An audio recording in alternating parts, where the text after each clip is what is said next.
Hey everyone, it's Christian here from the Culture Bros, and here with my brother Luca, and we're gonna talk about the upcoming season of Serie A. Can you believe it's already getting started, like once again, even though it just ended not too long ago? Yeah, I'm excited for it. I'm glad everything's back. Well, not to normal, but I'm glad everything's coming back. And I know everyone misses Calcio and all the transfers and all the fun coming to it. I know there's a lot of expectations for a lot of teams coming from how they finished off last season as well, and especially with some of the changes that happened last season. To just recap, of course, Juve they once again won the Scudetto for a ninth consecutive year. Inter, Atalanta, and Lazio finishing in the top four. Milan finishing seventh and have to go through the Europa qualifiers. Napoli and Roma finishing in the uh, finishing in the fifth and no, Roma finishing fifth, Milan finishing sixth, but because Napoli finished seventh, Milan has to go through qualifiers because of the Coppa Italia victory, and then Lecce, Brescia, and Spal relegated with Spezia, Benevento, and Crotone coming back up from Serie B. So two teams coming up for their second season in Serie A, while one team making their debut with Spezia. Do you have any idea how they could fare, perhaps? I mean, Spezia hasn't gone into Serie A for so long. Or it's actually their debut season. Yeah, So so Crotone has been there, and so has Benevento. They kind of know how Serie A works, so I think they're gonna have more of an edge over Spezia. But who knows? And we'll see if they even do well as much as they did before. I guess it also depends on who they buy as well, because especially we know that the transfer market's still going on, and because again delayed season, delayed calcio mercato, so it's weird having the transfer market still open at this time around. It's just really weird, I guess. I But mean, you gotta do what you gotta do in a pandemic. So as long as everyone gets their transfers in, gets their sales done, and the calcio starts on time. so with a little bit of a recap of last season, and especially with the new teams coming in, we're going to get right to talking about the opening fixtures this weekend in Serie A. We have two games on the Saturday, one at 12 p.m., one at 2:45. Times are all coming back to normal considering there's all the shift because of the heat during the summer. So let's talk about the first game with Serie A opening up with Fiorentina, sorry, I'm getting both teams now mixed up here. Fiorentina, Torino, and I feel it's going to be a great, entertaining game. Teams seem pretty balanced, but both teams working on improving for this upcoming year, right? Yeah, I mean both teams haven't really had the biggest signings this mercato, but I feel like overall their teams are still stronger themselves, and Torino are pushing to get more players coming in, and so are Fiorentina with Bonaventura, and I remember Torino was looking at a bigger name as well. But I feel like it is not the worst game to have on an opening day, especially as the first game of the season. So Like I know they are yeah, as you were saying, Torino were linked with Lucas Torreira because of Gianpaolo. You know, at their time in Sampdoria, they brought back Nicola Muru. They brought in Ricardo Rodriguez, who didn't perform as much as people expected at Milan. I know there's going to be a lot of expectations to see how they do this year, and especially if they're still because of how poor they were almost relegated. I don't think we really expected that last season at all, and they do have a lot more. I know there's always rumors of them selling Belotti. His value, I would say, definitely dropped from how it was a couple years ago. yeah, it's down to at least 40 to 50 million. I thought the worst striker in the world, but wasn't what he said about 100 million before. So I think That's just when Cairo was trying to overhype him as well and try to get the most out of him. But even with Fiorentina, like you said, they brought in an experienced midfielder in Jack Bonaventura. They brought back Boria Valero. Amrabat comes after finishing his loan spell with Verona, so he is going to be. Though right there, they strengthened their midfield. I feel, and like if they have one or two more tweaks in probably the defense, they're going to be a strong team to beat. You yeah, know, I mean they were okay last season. Fiorentina is always a good Europa team. Never really challenging as high as they should be or it could be, but I mean they're not the hardest team, nor are they the easiest team. So definitely one to look forward to. 2:45, as we said, the afternoon game, one that you're looking much forward to, Verona Roma, and that one's going to be interesting because Roma just signed the young, sought-out center back in Marash Kumbula. Thoughts on that signing, first of all?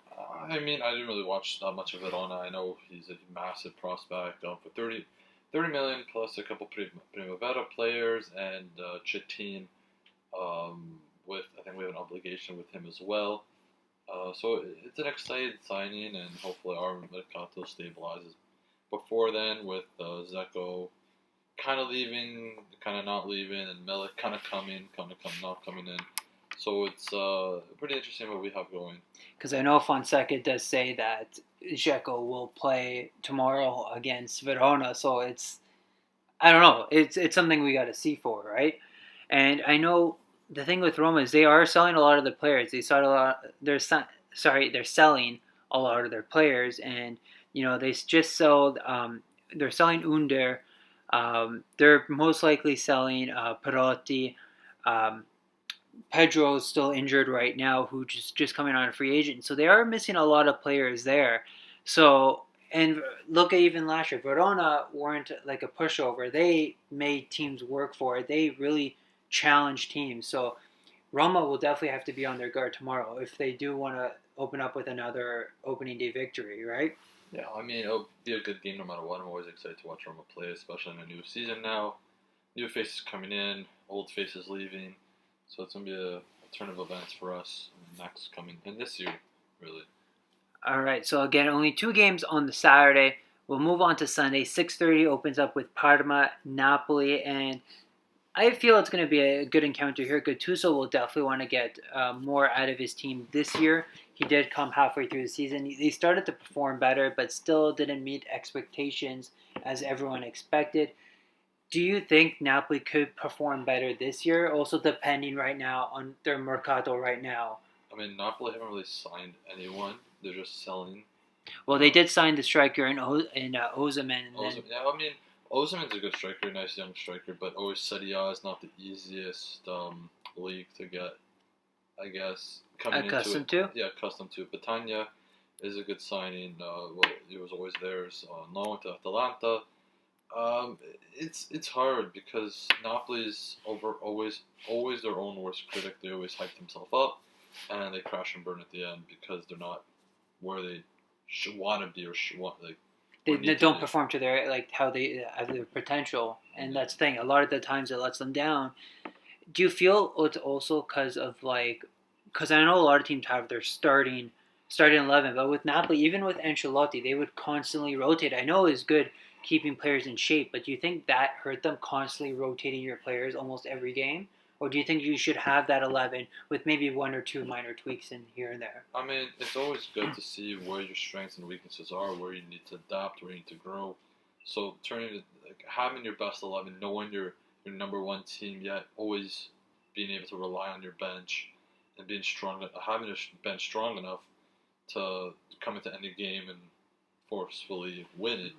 So I think that's what they lack is depth, a lot of depth, which they don't have. And I know they did lose, Carleon, he left at the end of his contract, so that's a big loss, so something they do have to work on. But we'll go to Parma, who hasn't signed anyone. They've just been rumored. They just signed a new president. That's all they've signed. Yeah, so I guess that's why they had the transfer embargo there. But at the same time, they lose a huge. Well, he was only on loan, but Kulusevski, who was huge in their season last year, goes to join Juve, and so they haven't really signed a lot of people right now. They're rumored to get some people on loan, but we'll see if they can keep up with what they did last year and going forward, and maybe pushing for that Europa League. Moving on to 9 a.m., only one game. That is Genoa-Crotone. So Genoa, who will look to avoid relegation or even that relegation battle against newly promoted Crotone, should be a good match to see how these teams both fare up. Again, Crotone coming back up, Genoa almost getting relegated. So I feel it'll be a good test between these two sides. Yeah, I mean, it's not going to be the most entertaining game. It's two lower teams fighting it off. But yeah, Genoa have something to prove. So do Crotone coming into Serie A again, want to stay in, and each team pushing for the first victory. We'll move on to the midday game. Sorry, Sassuolo Cagliari. Now Sassuolo were very well under De Zerbi last year. Then Cagliari, who were 14 games unbeaten. Then they go on a huge winless record, and then they falter after that. So Now they have Di Francesco as coach. yeah, so there is a lot that they keep up to their expectations again. So both teams will definitely try and get the best out of their sides, I want to say. So uh, it's like I said, it's going to be definitely tough. Um, Definitely a good game, I feel, because both teams have great players that can both play entertaining football. Both teams have good coaching. De Zerbi and Di Francesco both kind of playing a similar tactical, fast movement football. So it'll be interesting to see how they counteract each other and who wins in the end. Then the last game of the Sunday is Juventus versus Sampdoria. And this game was actually the one that helped Juve win the Scudetto last season. So Samp will try to maybe spoil the excitement this time on opening day. Do you think Juve can open up with the win here, or do you think they could struggle under new coach Andrea Pirlo? I mean, I don't even know how Pirlo's going to be as a coach. I don't think anyone does. So I guess this first game, one will be a test for him and a test for Juve into this new system. And hopefully Sampdoria can come and win for everyone. And they haven't looked bad under Ranieri. Ranieri's always a good tactician to really structure his team, but it does depend on the type of players he has under his disposal. And we've seen that in various other clubs, right? He was with Rome. He's always good with Rome. Always welcome back in Rome. But Sampdoria always have a good team. A lot of youngsters, a lot of veterans holding their place in the team, and some dangerous players that can really make an effort. And we all know the big man up there, Fabio Quagliarella, who may want to make make something against his former side. So just keep an eye out. We could see maybe Sampdoria pull off an upset. Who really knows? The last game for Sunday is the Monday is Milan Bologna. Milan were once again the best team during post-lockout, the only unbeaten team, finishing with, I believe it was 9 wins and 3 draws, total, yes, of 30 points in the post-lockout. So they have a lot to prove to see if they can keep up their momentum going towards the season. They've made some strides in the Calcio Mercato, which we'll talk more in depth about, but I do see Milan trying to push for that top 4, but they still have to work a bit on their transfer market. But I feel with the team they're getting and the momentum, they could prove a good test for Bologna here. I mean, Tonali's a good signing in a way. He didn't really do much of Brescia. He is still a good prospect to have, but we'll see how he really fits into the Milan team and into like a bigger team in Serie A. But I don't know. I'm still a 50-50 on the whole Tonali signing and him as a prospect, so we'll see. You're saying you're very dubious on any youngster who's in a small team thinks they could be big and they go into a bigger club, and it's like, can they perform? Can they not? And especially a team like Brescia, where he didn't really do much this last year. He was it's hard with a team around you, so that's my point. He did play with the Italy under 21s, and he still plays great with them. So if he has more higher caliber players, he could definitely perform better, and especially he'll be getting. Well, hopefully Milan continue on their success in European qualification. He'll get that European football experience as well, so it could help. I do want to say Bologna can be tricky, especially with Mihailovic as a coach. So I feel Milan should take this, but you never know with Mihailovic and his teams. They're always very tricky. Yeah, I mean, he is a good coach. He has a good team underneath them. They don't have the worst team. They always gave Roma trouble when we played them, so it's always fun to see. Now, to finish off round 1, some of the games are a little postponed. So the other round 1 games are all on September 30th. 2 games midday, which are Benevento Inter and Udinese Spezia. So once again, Inter plays a newly promoted team. They absolutely thrashed Lecce last season 4-0. I feel with this Benevento side, it could be a little different. The way they broke records last year in Serie B with Inzaghi. They could put up a bit of a challenge, but I feel the way Inter are structuring their team can still be too much, and I don't see an upset here for Conte's men or for Inzaghi's men. I mean, Inter always end up destroying Benevento every time they played. So especially with the team they're building now, with a lot of veterans, Kolarov, Vidal coming in soon. I believe there's one more person coming in, but I know Inter's the most likely candidate to win.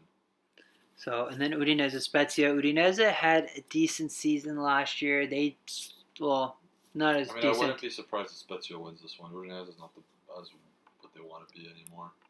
They're lost. Like they do have some good talented, like Fofana, DePaul, Musso, but it's still not. Well, DePaul's probably going to leave now, and Fofana can only do so much in the midfield, and Okaka's gone. So. And it's not like they can have Lasagna carry them through the whole season as well. They do need some. It's hard with a team like that to get like the most world-renowned strikers, but they need some stability there. So Spezia could cause them some troubles. We'll just have to wait and find out at the end of the month. Now the last game is Lazio-Atalanta. Now this is a great encounter here. Lazio did have the Scudetto in their hands almost at one point, but because of, I would say, COVID and the lack of depth that they had, it did not help them. But Atalanta continued with their season, and this, I would say, is going to be a feisty game here. I mean, I'm so glad Lazio did not win. Always glad they never win anything. The hate is there. I mean, Atalanta's an amazing squad, and they've been growing, and hopefully they don't shoot themselves in the foot and overhype themselves and then end up crashing and burning, like a lot of teams end up doing, who can't really hold themselves that high. So Lazio's going to be a tough opponent for them. Same with Atalanta towards Lazio. So it will be an interesting game and one of the best of the week. So that is definitely something to look forward to. Let us know which game you're most looking forward to and what do you guys expect to happen this season. So, like, I know we've talked about the fixtures, but we'll start off with this. Who are your three to get relegated this season? Spezia, Udinese, and it's a tough one. Possibly, I want to say Cagliari. That's a very bold. You're already pretty bold with Udinese right Maybe now. Verona. They just lost one of their top defenders, and they can't really hold that place in. So I say Benevento. Spezia. Spezia, Udinese, and Verona. Damn, I would say those are a couple bold choices there with Udinese. So if you agree with Luca, let us know, or tell us who you think. For me, I'm gonna go with Spezia as well, but I will probably go with Crotone. It still depends also on the Mercato as well, how these teams do. But I feel Crotone and that third. It's always the third team. Like, you always have the one for sure everyone feels, the one that's like the maybe. But I'm thinking Genoa. Genoa could be, but they always end up saving themselves. That's what I'm saying. They have a good enough team to hold themselves. But I feel this year is going to be the year where they can't get that last ditch win like they did last year, and they will shoot themselves in the foot and see them relegated. So I pick Spezia, Crotone, Genoa. Luca has the heavy one in Udinese, Verona, and Spezia. So let us know if you guys agree with our choices here.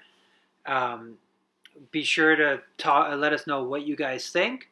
For the Europa League spots 5, 6, and 7, who do you see in those three spots? Fiorentina, Milan, and I don't know, maybe Napoli or Atalanta. We'll see. You really think Roma's going to for sure make Champions League? I mean, I think so. I put more money on them than anything.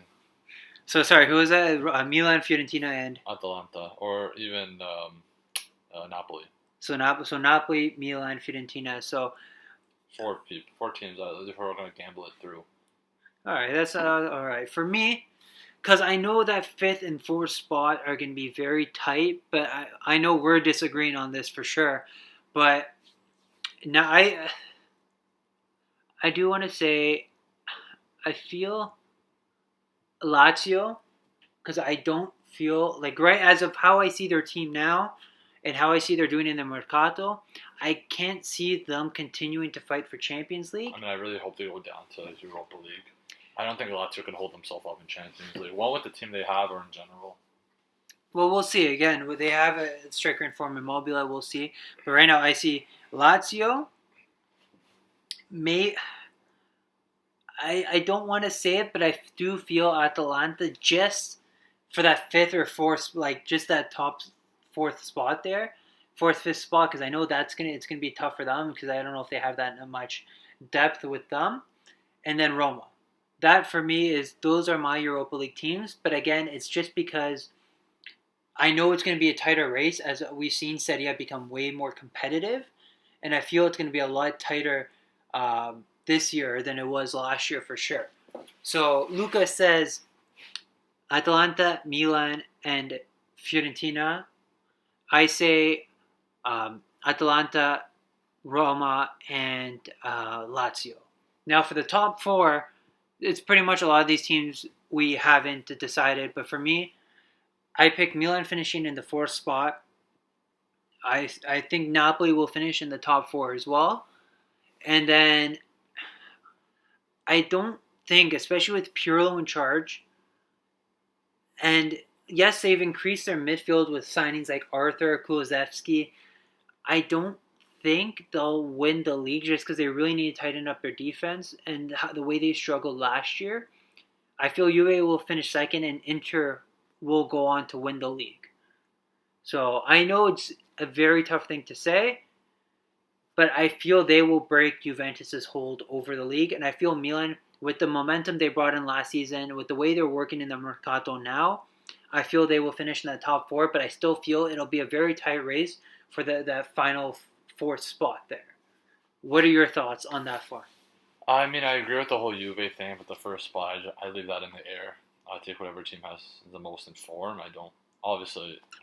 It is too early to tell, but pushing and biased, so I always want Roma to win the Scudetto, but no one knows where any team's going to go, especially at the first games haven't been played, so we'll see. But I know Roma at the same time. I feel Roma doesn't have the strength yet to compete for the Scudetto right now. It'll still be a wall for them. Just right now, qualifying for Champions League has always been the main priority as well. But for your top four, and who do you think is going to win? I put Roma top four, Juve, Inter. There's in no particular order.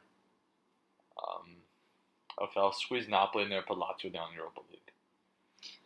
So because I guess you're just really unsure who could really take it for the rest of the season. So I like you said, it is open. It is tough to say, and everything is on paper. And this is one of the times where the Mercato isn't at the end. It's like halfway through, so it's hard for us to really gauge what these teams have in store, right?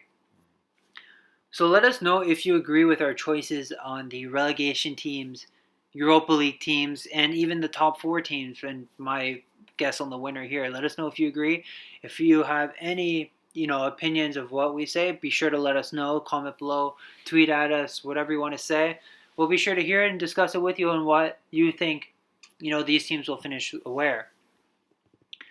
So since that's finished, we just want to quickly touch on the Mercato. I know there has been a lot of transfer activity in the last few days. A lot of teams really strengthening themselves. And I know Atalanta have, just quickly, they sold one of their right backs in Castagne, but they did bring in Piccini to replace him. They did officially sign Mario Pasalic as well, who did have a good season with them. Benevento looking to strengthen their side. They signed Dabo from Fiorentina, who did look well, really great with Caprari experience, Lapadula experience, and experience in Glick as well. So there are some good signings, and I feel with the way Inzaghi plays, Benevento can definitely put up a better challenge than last time, and hopefully not repeat their 15, 16 games of consecutive losses or whatnot. Yeah, I mean, it would be a test for them this year to see if they really accomplish what they couldn't do last time they were here. And I know, they definitely don't want that unwanted record again. So they'll hope, and I do feel with the the experience they are bringing in, I feel they will definitely do much better. Um, I do want to say with Fiorentina, like I said, they brought in three great midfielders in Borja Valero, Bonaventura, and Amrabat. I do wish Milan did keep um, Bonaventura just as an added depth, and he was a very creative player. So I'm sad to see him leave, but I'm excited with this team here at Fiorentina. You know, Amrabat, Ribéry, Chiesa, if he does stay or not, because Chiesa has been linked with Milan. So it'll be interesting to see how they can really gel and mix. Because I know it's tough to say. They do have a great keeper in Dragowski who can perform and make saves when he can, right? Um, we'll go on to Inter. They brought in a veteran Kolarov. They've brought in Alexis Sanchez, and one of the best right backs in the world in Achraf Hakimi. I feel he'll fit in. Like, this is a great contest side right now, and with Vidal perhaps coming in, they can definitely put up a great challenge here. Yeah, they have a great team coming into this, and Inter are always very strong, especially in Conte and the coach. So it'll be really dumb to really shoot themselves in the foot and lose it all. I know they lost one of their club legends after 6 years, Tommaso Berni, not playing a game. And just sitting on the bench for those 6 years, getting 2 red cards. What a way to live! And unfortunately, not re-signed to his team. But he'll probably be on to better. I don't know if that much better things. But let's see how much more Inter can reinforce themselves. Like, I know that one of their youngest players they brought in is Hakimi, but what do you think of Inter signing these older players? Because I know at the same time, Conte wanted veterans. He wanted people to challenge for Champions League, wanted that strength, didn't want any youngsters. He wanted people that could hold themselves and not wimp over anything. He wanted fighters.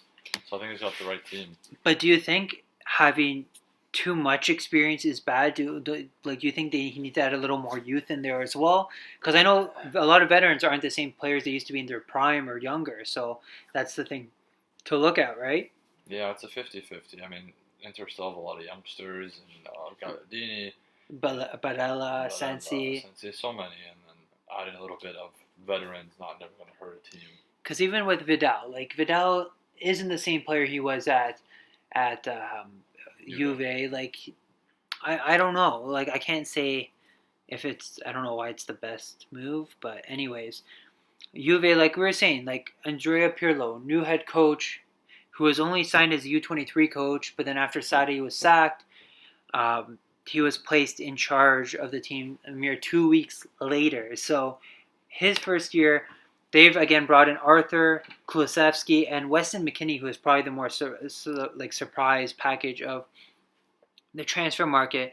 But then they also let go of Matuidi and Higuain, who both go to Inter Miami. Perin goes back on loan to Genoa, and Pjanic, who it was basically a swap deal with Arthur. And they do improve their midfield. McKennie is a good midfielder. You know, he's not the world class, but he's a good upgrade in their midfield. Arthur for sure.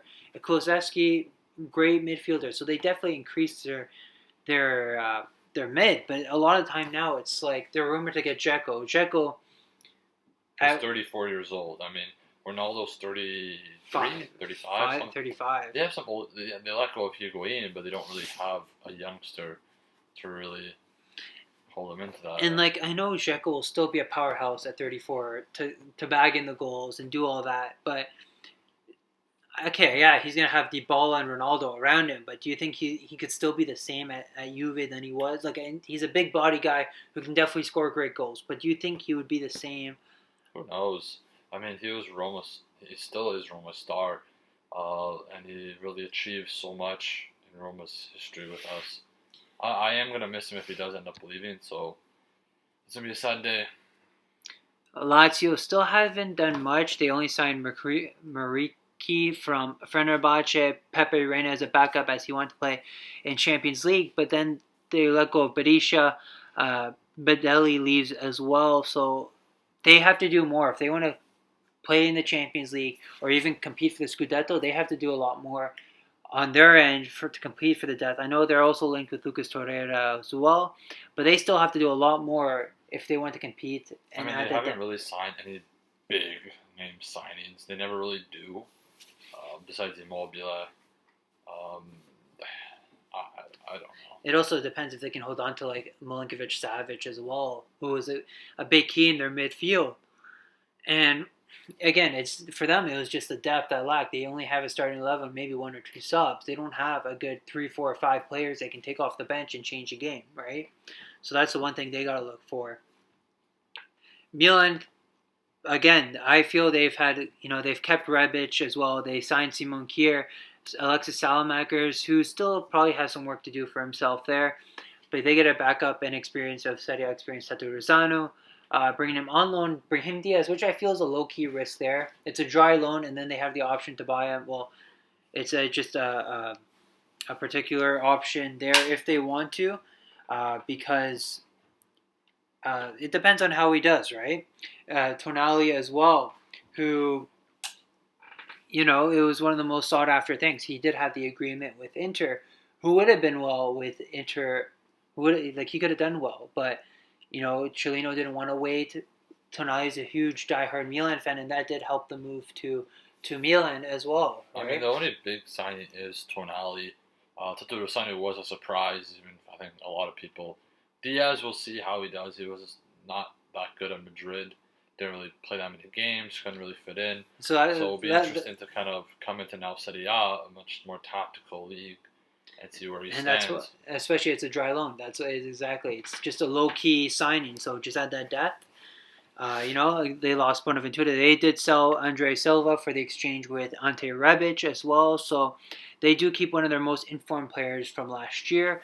So they hope to continue their momentum and see what else they can work through in the Mercato. Napoli, as we spoke, only their big signing is Osimhen, and they haven't really bought anyone to really solidify themselves. They probably need one or two more signings. They did lose Allen, however, to Everton, but for much less than he was actually deemed for back from PSG in January. So that's unfortunate they didn't get anything. Yeah, Napoli's Mercato has been really strange. Haven't really done much besides Osimhen. Allen's a huge loss. Kalyan's a big loss for them, I know. Even though he didn't perform as much as he should in the last couple of years, they haven't really had an outstanding Mercato where they can say, oh my god, yeah, we're ready. They have one guy who thinks they can carry their whole team.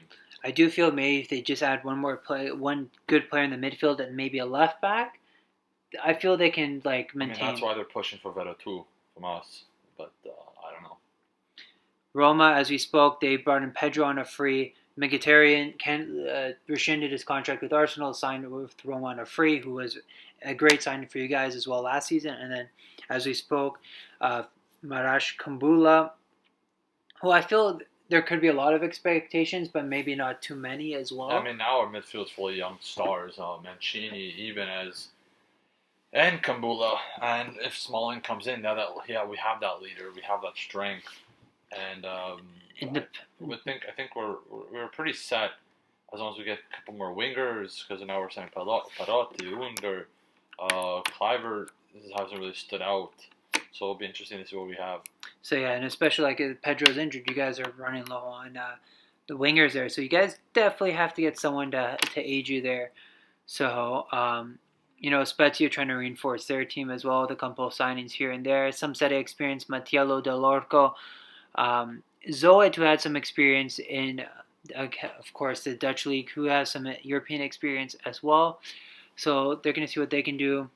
And honestly, some other teams, small signings here and there, but not much to really work towards, So again, Calcio Mercato is still another 1 or 2 weeks away, maybe a few days. Hard to remember when these dates are, but anything can happen. So. And I think there are still lots of rumors happening right now instead of who's coming, who's going. We still got a couple weeks left till it closes, so I think there's going to be a lot of signings and people are non-stop moving. So it's going to be the next week or the next coming weeks will be interesting. So don't forget to let us know who you guys think will win this weekend, or which games you're looking forward to watch, which games you're excited for. Let us know your predictions for relegation and European battle, who may even win the Scudetto for sure, because I feel ours are some interesting choices here. Yours are, I think, are a little more wild than mine, but definitely some interesting choices there. Don't forget to follow us on Twitter, Coucho_Bros. Then don't forget to subscribe to our channel. Click the bell to receive notifications on all our latest videos. And we'll hope to hear from you guys soon. Ciao!